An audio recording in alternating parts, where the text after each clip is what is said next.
Hi friends, welcome back to my channel. आप भी CPR indicator लगाने के बाद भी लॉस कर रहे हैं तो प्रॉब्लम सीपीआर में नहीं, प्रॉब्लम उसके यूज करने के तरीके में है। हम आ गए हैं निफ्टी के चार्ट में। तो हम इसमें सीपीआर इंडिकेटर का यूज करना सीखेंगे और सबसे पहले हम चार्ट सेटअप कर लेते हैं। टाइम फ्रेम जो है वो 5 मिनट का करेंगे। इंडिकेटर है वो उसमें अपन सर्च करेंगे। सीपीआर जो होता है उसका फुल फॉर्म होता है सेंट्रल पिवट रेंज। तो हम सर्च करेंगे सेंटर करके। तो देखो ये वाला है, बहुत सारे खुल गए हैं, बहुत सारे सेंट्रल पिवट रेंज आ गए हैं। पर हम जो बिगिनर यूज करते हैं वो अपन ये वाला करेंगे, मनोज बिल्ला एड के नाम से जो ऑथर है उसका। ठीक है, इस एड हो गए। अब इसमें हमको कुछ समझ में नहीं आ रहा है क्योंकि हमने जो चार्ट, जो सीपीआर का चार्ट है उसमें बहुत सारी जो सेटिंग्स है, बहुत सारे जो पॉइंट्स है वो ऑन है। तो हम इसको ऑफ करने के लिए क्या करेंगे, इंडिकेटर के सेटिंग में जाएंगे और उसमें इनपुट रहता है, स्टाइल रहता है एंड विजिबिलिटी रहता है। तो हम सबसे पहले स्टाइल में जाएंगे। स्टाइल में जो जाएंगे तो हम सिर्फ ये वाला चेक रखेंगे, ये वाला चेक रखेंगे, ये वाला daily TC, daily PP, daily VC. ठीक है, ये हम जितने भी चेक हैं उसको हम ऑफ कर देंगे। तो पीछे देखिए फ्रेंड्स, लाइन हट रही है धीरे धीरे, जो भी डॉट डॉट लाइन है वो, ये देखिए फ्रेंड्स। ठीक है, तो हमको चार्ट क्लियरली समझ में आएगा।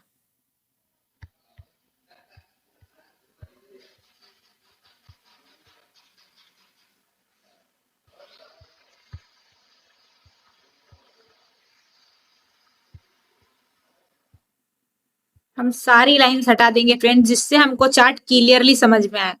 ठीक है,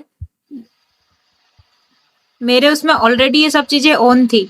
अगर आपके उसमें क्लियरली दिख रहा है तो फ्रेंड्स बढ़िया है, पर मेरे उसमें ऑन थी तो मैं इन सबको हटा रही हूँ। ठीक है, चार्ट है वो क्लियरली समझ में आ रहा है।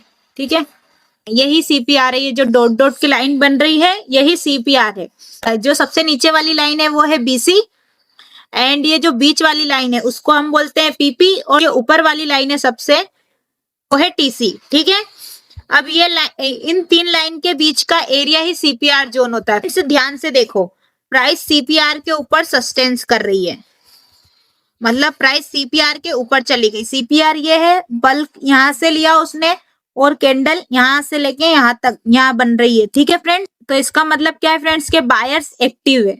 ठीक है, इसका मतलब ये नहीं है कि बायर्स एक्टिव है और ग्रीन लाइन बन रही है और सीपीआर के ऊपर गई है तो हम यही बाय कर लेते हैं। नहीं, वेट करना है पल बैक का। ठीक है, जब मार्केट कंफ्यूजन लगता है ना तो ट्रेड नहीं लेना चाहिए। जैसे कि ये ऊपर है लेकिन ये देखो, ये सारी अगर अपन 1 जनवरी के चार्ट्स देखें तो प्राइस सीपीआर के ऊपर जा ही नहीं रही है।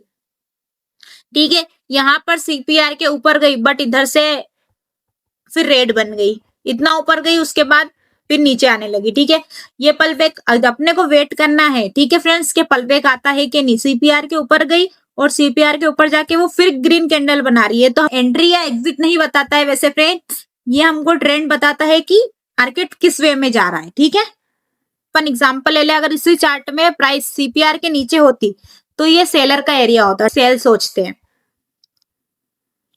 और फ्रेंड्स सीपीआर कोई बाय सेल इंडिकेटर नहीं है, सीपीआर सिर्फ इतना बताता है कि मार्केट किस साइड कंफर्टेबल। फ्रेंड्स एक लाइन याद रखने वाली होती है, वो है प्राइस सीपीआर के ऊपर मतलब बाय माइंडसेट, सीआर के अंदर नो ट्रेड, प्राइस सीपीआर के नीचे सेल माइंडसेट। मतलब अपने को सिर्फ सोचना है, किसी इंडिकेटर के थ्रू लेना नहीं है। ठीक है, ये कोई रिकमेंड नहीं है फ्रेंड्स, मैं बिगिनर हूँ और मैं जो सीख रही हूँ वही आपको बता रही हूँ।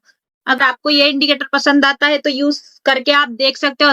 ये सिर्फ एक लर्निंग प्रोसेस है, जो मैं सीखती हूँ वही मैं आपके साथ शेयर करती हूँ। कोई टिप्स नहीं है कि अगर सीपीआर मैं यूज करती हूँ तो आपको भी यूज करना है। ठीक है फ्रेंड्स, तो आई होप सो आपको ये वीडियो अच्छी लगी होगी, तो लाइक शेयर एंड सब्सक्राइब जरूर कीजिएगा। Thank you friends.